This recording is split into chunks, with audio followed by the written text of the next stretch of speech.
சீமான் அவர்கள் தலைமையில்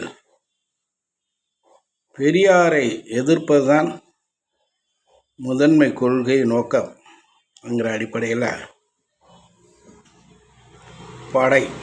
சிறு படை திரண்டு இருக்கும் நண்பர்களுக்கு சகோதரிகளுக்கு ஒரு பதிவு.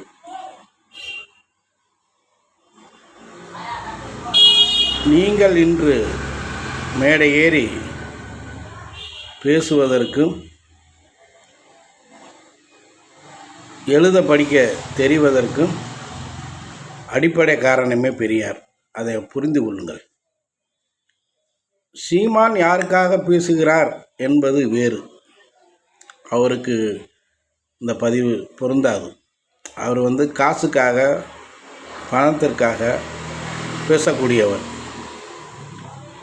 ஆரம்ப கட்டத்தில் பெரியார் மேடையில் பேசி வளர்ந்தவர், புகழை அடைந்தவர். பேச்சு கலையை வளர்த்து கொண்டார். அதையே முதலீடாக கொண்டு இன்று பல கோடிகளுக்கு சொந்தக்காரராக இருக்கிறார். அவரை விட்டு விடுங்க. அவர் பின்னால் போபவர்கள் தான் இப்போ நமக்கு தேவை. அவர்கள் தான் புரிந்து கொள்ள வேண்டும்.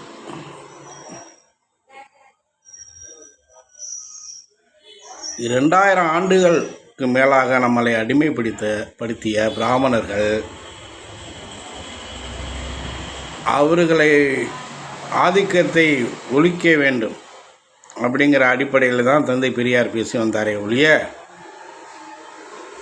மற்ற செட்டியார், கோனார், பிள்ளமார், மோலியார், பறையர், பல்லர் இந்த மாதிரி ஜாதியை உருவாக்கி வச்ச பிராமணர்களை தான் எதிர்த்து பேசினாரே ஒழிய உங்களை யாரும் எதிர்த்து பேசவில்லை. எந்த ஜாதியும் பேசவில்லை. ஏன்னா அவர்கள் சமுதாயத்துக்கு தீங்கு செய்வதில்லை. அதனால் அவர் விமர்சிக்கவில்லை. பிராமணர்களுடைய ஆதிக்கம், இந்த மாதிரி கேடான கொள்கை, மனு தர்மம், மனுஸ்மிருதி, காலத்துக்கு ஏற்றாப்புல அவர்கள் முதன்மை இடத்தில் இருப்பதற்காக சில கொள்கைகளை அப்பப்போ வகுத்து கொண்டு பிழைப்பு நடத்தி கொண்டு இருந்ததை இதையும் கண்டித்தார் பெரியார். அதை புரிந்து கொள்ளுங்கள். பெரியார் இல்லைன்னா நீங்கள் இந்த வாய்களையே பேச முடியாது. பெரியாரை திட்டுறீங்கல்ல, பெரியாரோ இல்லை பிற பேச்சுக்களை பேசுகிறீங்கல்ல, அதை நீங்கள் பேச முடியாது, வீதியில் நடக்க முடியாது. தெரியுமில்ல? பழைய வரலாறுகளை தெரியாமல் சிலருடைய பிரெயின் வாஷ், அந்த அடிப்படையில் நாம் தமிழர் கட்சியில் உள்ள சில நண்பர்கள், சகோதரிகள் பேசியிருக்கிறீர்கள் அவதூறாக. 50 ஆண்டுகளுக்கு முன்னால் இறந்து போனவர், அவருடைய கருத்தை ஏற்றுக்கொள்ள முடியாமல் தவிக்கிறிய, கலங்குறிய.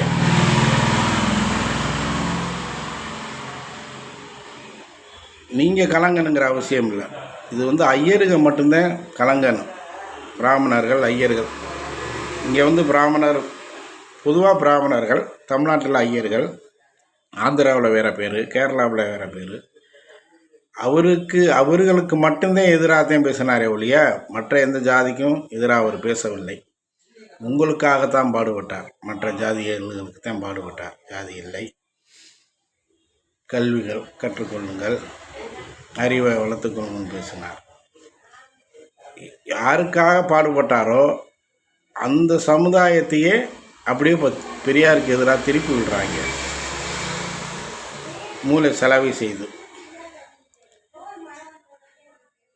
நீங்கள் திமுக, அதிமுக இந்த கொள்ளையர்களுடைய வெறுப்பின் காரணமாகவும் பெரியாரை எதிர்த்து பேசுகிறீங்க.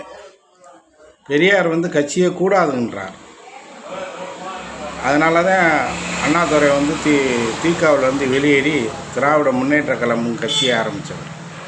ஆனால் நீங்கள் கட்சியை ஆரம்பிப்பீங்க, பதவிக்கு போவீங்க, பதவி சிவத்தை அடைவீங்க, கொள்ளையடிப்பீங்க அப்படின்னு சொல்லி அவர் கட்சியை எதிர்த்தவர். அவர் திமுகவை ஏற்றுக்கொள்ளவே இல்லை 67 வரையிலும். அதை புரிந்து கொள்ளுங்கள். ஏடிஎம்கே, டிஎம்கே கொள்ளையர்களுடைய வெறுப்பின் காரணமாகவும் சில பேர் பெரியாரை எதிர்க்கிறீங்க. பெரியார் கட்சியே கூடாது என்றார். இவர்களை கட்சி ஆரம்பித்து கொள்ளையடிக்கவா சொன்னார்?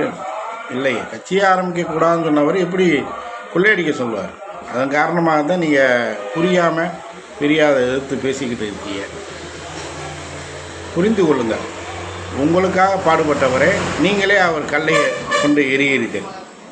அவரை எதிர்க்கிறீங்க, அவமானப்படுத்துறீங்க, அசிங்கப்படுத்துறீங்க. இது ஒரு துரோகம்தான். உங்களுக்கு நீங்கள் செய்து கொள்ளுகிற ஒரு துரோகம். நாம் தமிழர் நண்பர்களே, பெரியாரை அவமதிக்காதீர்கள். வரலாறு உங்களை மன்னிக்காது. நன்றி.